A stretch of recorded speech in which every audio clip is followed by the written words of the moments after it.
মাসের আজ ষষ্ঠ দিন উপলক্ষে এই গাছটি।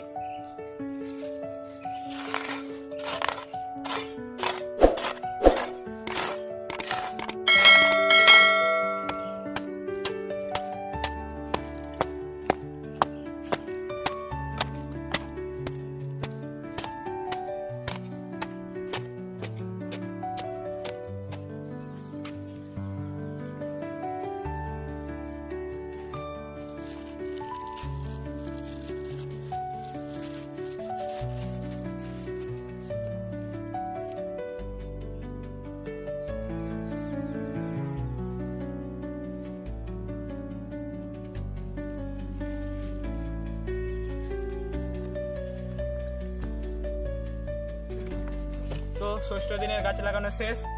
সবসময় মনে রাখবেন, একটি গাছ একটি প্রাণ, তাই গাছ লাগান। গাছ না লাগাতে পারলেও অন্যকে নষ্ট করতে দেবেন না। আর আপনি যদি আপনার নামে গাছ লাগাতে চান তাহলে আমাদের চ্যানেলটিকে সাবস্ক্রাইব করে নিজের নামটি কমেন্টে জানিয়ে যান।